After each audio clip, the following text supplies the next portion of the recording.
വ്യത്യാസമില്ല. ഞാൻ ഇന്നലെ എന്തോ ഒരു കാര്യം എന്ന് പറഞ്ഞ് ഇവിടെ സ്വാഗത പ്രസംഗത്തിൽ ഞാൻ പറയണ്ടെന്ന് പോലും വിചാരിച്ചാണ്. കാരണം പറയേണ്ട ആവശ്യമില്ല, അത് ഇത്രയും വ്യക്തമായിട്ടുള്ള കാര്യമാണ്. എന്തായി എന്തിനാണ് അതിന്റെ കാര്യങ്ങൾ. നമ്മളിന്നലെ അങ്ങനത്തെ ഒരു വിഷയം പറയാനോ ആ വിഷയം എടുത്ത് സംസാരിച്ചതൊന്നുമല്ല. പരിശുദ്ധ റസൂൽ സ്ഥലങ്ങൾക്കറിയാം. എൻ്റെ ജീവിതത്തിലെ ഏറ്റവും വലിയ വിഷയം പരിശുദ്ധ റസൂലിന്റെ മധുരാണ്. മരിക്കുന്നവരങ്ങനെ തന്നെ ആയിരിക്കട്ടെ. അള്ളാഹു നമ്മളൊക്കെ അതിൽ ജീവിപ്പിക്കുകയും അതിൽ മരിപ്പിക്കുകയും ചെയ്യും. അതുകൊണ്ട് ഞാൻ ദീർഘിപ്പിക്കുന്നില്ല. അപ്പൊ ഞാൻ പറഞ്ഞത് അത്തരം കാര്യങ്ങളൊന്നും ഒരു വിശദീകരണം പോലും അർഹിക്കാത്ത വിഷയമാണ്. ഒന്ന്, അത് സംബന്ധമായിട്ടൊരു വിവാദം ഉണ്ടാക്കി. ആ വിവാദം നിർഭാഗ്യമാക്കി എന്ന് ഞാൻ പറയാം. തീർച്ചയായും നിർഭാഗ്യമായി. അത് ഉണ്ടാക്കിയവർ ചിന്തിക്കേണ്ട വിഷയമാണ്. രണ്ടാമത് ഞാൻ പറഞ്ഞു, അതിന്റെ പേരിൽ ഈ പവിത്രത, റസൂലുള്ളാഹി സ്വല്ലല്ലാഹു അലൈഹി വസല്ലം മുടിയുടെ പവിത്രതയെ തന്നെ നിഷേധിക്കുന്ന, അതിനോട് പ്രതികരിച്ചിട്ട് ആ പ്രതികരണത്തിന്റെ ഫലമായി ആ നിഷേധിക്കുന്ന ഒരു പ്രവണത ഉണ്ടായി. ഈ രണ്ട് ഭാഗമാണ് എന്റെ മുമ്പിലുള്ളത്.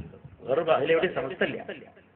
ആ രണ്ട് ഭാഗത്തും സമസ്തല്ല. വിവാദം ഉണ്ടാക്കിയാലും സമസ്തല്ല. അതിനോട് നിഷേധിച്ചിട്ട് അങ്ങനെ ഞാൻ വാക്കുകൾ പോലും പറയാൻ മടിക്കുന്ന ആളാണ്. സല്ലല്ലാഹു അലൈഹി വസല്ലമയുടെ ശാരീരികമായ പ്രത്യേകതകളില്ല എന്നൊക്കെ പറഞ്ഞൊരു ചർച്ച കേരളത്തിന്റെ രാഷ്ട്രീയ വേദികളിൽ പോലും ഉണ്ടായി. അത് നിർഭാഗ്യമാണ്. അത് നിർഭാഗ്യമാണെന്നുള്ളത് ആ വിവാദം കൊണ്ടുവന്നവർ പോലും ഉള്ളാൽ സമ്മതിക്കുന്ന ഞാൻ മനസ്സിലാക്കുന്നത്. അങ്ങനത്തെ ഒരു നിർഭാഗ്യകരമായ സാഹചര്യം ഉണ്ടായിരുന്നു. അത് നിർഭാഗ്യം തന്നെയാണ്. ആ നിർഭാഗ്യം, അതല്ലാതെ ആ രണ്ട് ഭാഗത്തും സമസ്ത ഉണ്ടായിട്ടില്ല. അതുകൊണ്ട് വെറുതെ ആവശ്യമില്ലാത്ത ചർച്ചകളുടെയും സംഗതികൾ നമ്മൾ അനുഗ്രഹിക്കട്ടെ. നമ്മളൊക്കെ എല്ലാവരും ഒരേ മനസ്സിൽ ചിന്തിക്കുന്നവരാണ്, ഒരേ മനസ്സോടുകൂടി മുന്നോട്ട് പോകുന്നവരാണ്. അല്ലാഹു നമ്മൾ അനുഗ്രഹിക്കട്ടെ. നമ്മൾ പരസ്പരം യാതൊരു കൺഫ്യൂഷൻ ഉണ്ടാക്കേണ്ട ആരെങ്കിലും ഉണ്ടാക്കുന്നുണ്ടെങ്കിൽ അതൊക്കെ ഉണ്ടാക്കുന്നവർക്ക് തന്നെ ബോധ്യപ്പെട്ട് അത് അവസാനിപ്പിക്കും. അത്തരമുള്ള പല കാര്യങ്ങളും അങ്ങനെ അത്ര കാര്യങ്ങൾ, അതിൽ യാതൊരു വിഷയവുമില്ല. സല്ലല്ലാഹു അലൈഹി വസല്ലമയുടെ ശാരീരികമായിട്ടുള്ള പ്രത്യേകതകളെ പറ്റി ഞാൻ ഒരുപാട് പ്രസംഗിച്ചാണ്. പക്ഷേ കേരളക്കരയിൽ ഒരു കാലത്തും ഉണ്ടാകാത്ത വിധം അടുത്ത കാലത്ത് അതിനെ തള്ളിപ്പറയുന്ന ഒരു സാഹചര്യം ഉണ്ടായി. പ്രസ്താവനകൾ ഇതുമായിട്ട് യാതൊരു ബന്ധമില്ലാത്ത രാഷ്ട്രീയത്തിൽ വരെ. അതാണ് എന്റെ മനസ്സിലുള്ള വിഷയം. ഒന്നിങ്ങനെ വിവാദം ഉണ്ടാക്കിക്കൊണ്ടത്, ഒന്ന് അതിനോടുള്ള പ്രതികരണമായി അതിനെ നിഷേധിച്ചത്. ഈ രണ്ടും നിർഭാഗ്യമാണ്. ഞാൻ പറയുന്നത് എന്തായാലും സംശയമുള്ളത്. വിവാദം ഉണ്ടാക്കിയവ നിർഭാഗ്യമാണ്. അതിനോട് പ്രതികരിച്ചുകൊണ്ട് എവിടത്തെ അവസാനം ചർച്ച വാക്കിനെ പ്രാധാന്യമുള്ളതെന്നുള്ളടത്ത് നമ്മൾ ഒരിക്കലും തന്നെ നമുക്ക് അംഗീകരിക്കാൻ കഴിയാത്ത വിഷയം. സല്ലല്ലാഹു അലൈഹി വസല്ലമയുടെ ശരീരം, ഞാൻ മദീനയിലേക്കുള്ള പാത എന്നൊക്കെ പറഞ്ഞത് തന്നെയാണ് നമ്മൾ കേരളത്തിൽ പറഞ്ഞത്. എന്റെ ശക്തമായ നിലപാടാണ്. ഇത് ഞാൻ ആദ്യമായിട്ട് പറയല്ല. ഇത് ഇവിടെ വരുമ്പോൾ അതുണ്ടാണ്. ഇതിന്റെ കാരണം എന്തോ ഒരു യന്ത്രത്തിന്റെ പേര് പറഞ്ഞിട്ട് എന്തായത് എന്തോ ഒരു സാധനം. ആദ്യം അത് കൂട്ടുക, അപ്പൊ ശരിയാവും. അത് ഓഫാക്കിട്ട് എല്ലാവരും നമ്മൾ ഇത്രയും കാലം അതുണ്ടായിട്ടൊന്നുമല്ല സംഘടന കെട്ടിപ്പടുത്തത്. അതൊക്കെ ഇതെങ്ങനെ അങ്ങോട്ടും ഇങ്ങോട്ടും വേറെ പരിപാടി ജോലി കഴിഞ്ഞ് വന്നിട്ട് ഇങ്ങനെ വെച്ചിരുന്നിട്ട് അപ്പോ അവിടെ നിന്നാണ് അതൊക്കെ ഉണ്ടായിത്തീരുന്നത്. നമ്മൾ ഇത്രയും കാലം സംഘടന കെട്ടിപ്പടുത്തുന്നു അങ്ങനെയല്ല കുട്ടികളെ. അതൊക്കെ ആധുനിക ഇന്നലെ എന്നൊരു സുഹൃത്തിനോട് പറഞ്ഞു തമാശയായിട്ട്, ശാസ്ത്ര സാങ്കേതിക വിദ്യ വികസിക്കും തോറും നമുക്ക് ആശങ്കകൾ വർദ്ധിക്കുകയാണ്. ഞാൻ പറഞ്ഞു വളരെ ശരിയാണ്. ഇതിനാണ് ഇതൊക്കെ ഉപയോഗിക്കുന്നത്. അപ്പോ നമ്മളെ സംബന്ധിച്ച് ഈ വിവാദം എന്ന് പറഞ്ഞിട്ടുണ്ടെങ്കിൽ അതിൽ യാതൊരു രീതിയിലും സമസ്ത ബന്ധപ്പെട്ടിട്ടില്ല. സമസ്ത ഉണ്ടാക്കിക്കൊണ്ടെന്നത് സമസ്തല്ല. പിന്നെ സമസ്ത റസൂലുള്ളാഹി സ്വല്ലല്ലാഹു അലൈഹി വസല്ലം അതിനോട് പ്രതികരിച്ചിട്ട് പുണ്യ നബിയുടെ ശാരീരികമായ പ്രത്യേകതകളെ നിഷേധിക്കുന്ന ഒരു പ്രസ്ഥാനമല്ല സമസ്ത. അതിനെ സ്ഥാപിക്കുന്ന പ്രസ്ഥാനമാണ്. ഇത് വളരെ വ്യക്തമായ ഒരു കാര്യമാണ്. അതുകൊണ്ട് ഒരു കാര്യം പറയുമ്പോൾ നമ്മളെ മനസ്സിലൊരു കൺസെപ്ഷൻ ഉണ്ടാവും, നമ്മളൊരു നിയ്യത്തുണ്ടാവും. ഒരു സംഗതി പറയുമ്പോൾ നമ്മൾ എന്നെ സംബന്ധിച്ച് അള്ളാഹു ഇന്ന് വരെ ഞാനൊരു അഭിമാനമായിട്ട് പറയണത്, ഞാക്കെപ്പോഴും അങ്ങനെ സംഭവിക്കാറില്ല. കാരണം നമ്മൾ റസൂലുള്ളാഹിനെ മദ്ഹ് ചെയ്തിട്ട് തന്നെയാണ് നടക്കുന്നത്. അതിന്റെ ഒരു ബർക്കത്ത് സംസാരത്തിൽ നമ്മൾ എന്തെങ്കിലും പറയുമ്പോൾ അത് അതിന്റെ രീതിയിൽ തന്നെയാണ്. പിന്നെ എന്തിപ്പോ ഒരാളിപ്പോ വൈലുല്ലിൽ മുസല്ലീൻ, നിസ്കാരക്കാർക്കാണ് നാശം, അതാണ്ട് പ്രചരിപ്പിക്കാൻ. ലോകത്തൊക്കെ നിസ്കാരത്തിനെതിരെ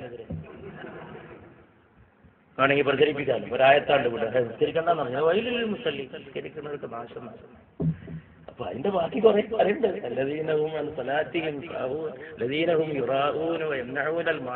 അതൊന്നും ഇല്ലാതെ അടർത്തി എടുത്തിട്ട് അതൊന്നും സന്ദേശപരമായിട്ടുള്ള കാര്യങ്ങളല്ല, അതൊന്നും ദീനീ പ്രവർത്തനത്തിൽ ചെയ്യാൻ പറ്റിയ വിഷയങ്ങളല്ല. ഒന്നാമത് ആ വിഷയം ചർച്ചയ്ക്ക് അവസാനിച്ചു പോയി. അതൊന്നും അത്ര നിലനിർത്തി അത് കൊണ്ടുവന്ന സുഹൃത്തുക്കൾ തന്നെ ചിന്തിക്കണം. അത് ഒരു ആവശ്യമില്ലാതെ ഇങ്ങനെയുള്ള അതായിരുന്നു ഇന്നലെ വിഷയം. പരിശുദ്ധ റസൂലിന്റെ സല്ലല്ലാഹു അലൈഹി വസല്ലം രാഷ്ട്രീയ നേതാക്കൾ പോലും പ്രസ്താവന ഇറക്കാവുന്ന ഒരു സാഹചര്യം, അതാണ് ഞാൻ നിർഭാഗ്യമെന്ന് പറഞ്ഞത്. അത് ചരിത്രത്തിലെ നിർഭാഗ്യമാണ്.